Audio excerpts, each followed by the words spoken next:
ಅಖಂಡ 2 ಇದು ತೆಲುಗಿನಲ್ಲಿ ತಮ್ಮ ವೆರೈಟಿ ಹಾಗೆ ಹೈ ಲೆವೆಲ್ ಆ್ಯಕ್ಷನ್ ಸೀನ್ಸ್ಗಳಿಗೆ ಹೆಸರಾದಂಥ ಬಾಲಯ್ಯ ಅವರು ಆ್ಯಕ್ಟ್ ಮಾಡಿರುವಂಥ ಚಿತ್ರ. ಆ್ಯಕ್ಚುಲಿ ಅಖಂಡ 1 ನನಗೆ ತುಂಬ ಇಷ್ಟ ಆಗಿತ್ತು. ಸೊ ಅದೇ ಎಕ್ಸ್ಪೆಕ್ಟೇಷನ್ನ ಇಟ್ಕೊಂಡು ಈಗ ನೆಟ್ಫ್ಲಿಕ್ಸಲ್ಲಿ ಕನ್ನಡ ಭಾಷೆಯಲ್ಲಿ ಸ್ಟ್ರೀಮ್ ಆಗ್ತಿರೋ ಅಖಂಡ 2 ತಾಂಡವಂ ಸಿನಿಮಾನ ನೋಡಿದೆ. ಇನ್ನು ಸಿನಿಮಾ ನೋಡಿದಾದ್ಮೇಲೆ ನನ್ನ ಒಪಿನಿಯನ್ ಹೇಳೋದಾದರೆ 2 ಕಣ್ಣು ಸಾಲದು ಗುರು ಈ ಸಿನಿಮಾ ನೋಡೋಕ್ಕೆ. ಈ ರೀತಿ ಯಾಕೆ ಹೇಳ್ತಿದ್ದೀನಿ ಅಂತ ಆಲ್ರೆಡಿ ಅರ್ಥ ಆಗಿರಬೇಕು ಅಂದ್ಕೊತೀನಿ. ಇನ್ನು ಇದರ ಒನ್ಲೈನ್ ಸ್ಟೋರಿ ಕಡೆ ಬರೋದಾದರೆ ಇಲ್ಲಿ ಅಖಂಡ ಸ್ಟೋರಿನೇ ಕಂಟಿನ್ಯೂ ಆಗುತ್ತೆ.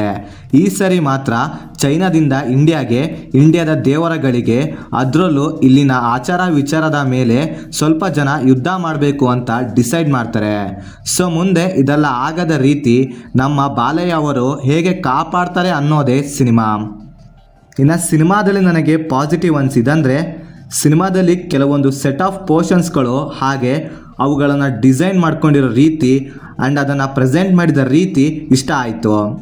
ಆ್ಯಂಡ್ ಸಿನಿಮಾದಲ್ಲಿ ಇರೋ ಎಮೋಷನ್ ಕೆಲವೊಂದು ಕಡೆ ಎಫೆಕ್ಟಿವ್ ಆಗಿ ವರ್ಕ್ ಆಯಿತು.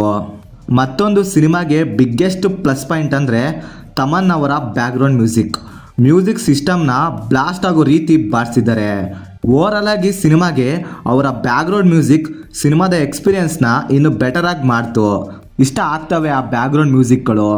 ಸೊ ಇದೆಲ್ಲ ಇದರ ಪಾಸಿಟಿವ್ ಆದರೆ ಇನ್ನು ಇದರ ನೆಗೆಟಿವ್ಸ್ ಕಡೆ ಬರೋದಾದರೆ ಮೇಯ್ನಾಗಿ ಇದರ ರೈಟಿಂಗ್ ತುಂಬ ಕ್ರಿಂಜಿ ಆಗಿತ್ತು, ಅಂದರೆ ಕನ್ವಿನ್ಸಿಂಗ್ ಆಗಿರಲಿಲ್ಲ.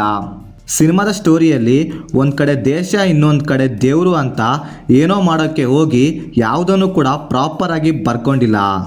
ಸಿನಿಮಾದಲ್ಲಿ ಕೆಲವೊಂದು ಆ್ಯಕ್ಷನ್ ಸೀನ್ಸ್ಗಳಿಗೆ ಲಾಜಿಕ್ಕೇ ಅನ್ನೋದೇ ಇಲ್ಲ, ಅಂದರೆ ಸಿನಿಮಾದಲ್ಲಿ ಲಾಜಿಕ್ ಅನ್ನೋದಕ್ಕೆ ಮರ್ಯಾದೆನೇ ಇಲ್ಲ. ಇನ್ನು ಇದರಲ್ಲಿ ಇರುವಂಥ VFX ಆದರೂ ನಟ್ಟಿಗಿದೆಯಾ, ಅದು ಕೂಡ ಕ್ರಿಂಜಿ ಆಗಿದೆ, ಏನೂ ಕೂಡ ಪ್ರಾಪರಾಗಿ ವರ್ಕ್ ಆಗಿಲ್ಲ. ಸೊ ಈ ಥರ ಹೇಳ್ತಾನೆ ಹೋದರೆ ಸಿನಿಮಾದಲ್ಲಿ ನೆಗೆಟಿವ್ ಅಂತ ತುಂಬಾ ಸಿಗ್ತವೆ. ಸೊ ಇಲ್ಲಿಗೆ ಈ ಟಾಪಿಕ್ನ ಬಿಟ್ಬಿಡೋಣ. ಇನ್ನು ಸಿಂಪಲಾಗಿ ಸ್ವೀಟಾಗಿ ಸಿನಿಮಾ ಹೇಗುಂಟು ಅಂತ ಹೇಳೋದಾದರೆ ಇದೊಂದು ಡೀಸೆಂಟ್ ಆಗಿರುವಂಥ ಎಬೋ ಆ್ಯಾವ್ರೇಜ್ ಸಿನಿಮಾ. ನಿಮಗೇನಾದರೂ ಬಾಲಯ್ಯ ಅವರ ಸಿನಿಮಾ ಇಷ್ಟವಾಗೋದಾದರೆ ಈ ಸಿನಿಮಾನ ಒಂದ್ಸರಿ ಟ್ರೈ ಮಾಡಿ ನೋಡಿ, ಇಷ್ಟ ಆಗ್ಬೋದು. ಫ್ಯಾಮಿಲಿ ಜೊತೆ ಸಿನಿಮಾನ ನೋಡ್ಬೋದಾ ಅಂದರೆ ಎಸ್ ನೋಡ್ಬೋದು, ಯಾವುದೇ ಬ್ಯಾಡ್ ಸೀನ್ಸ್ ಇರೋದಿಲ್ಲ. ಸೊ ಇದಾಗಿತ್ತು ಫ್ರೆಂಡ್ಸ್ ಈ ಸಿನಿಮಾ ನೋಡಿದ್ದಾದ್ಮೇಲೆ ನನಗನ್ಸಿದಂಥ ಒಪಿನಿಯನ್.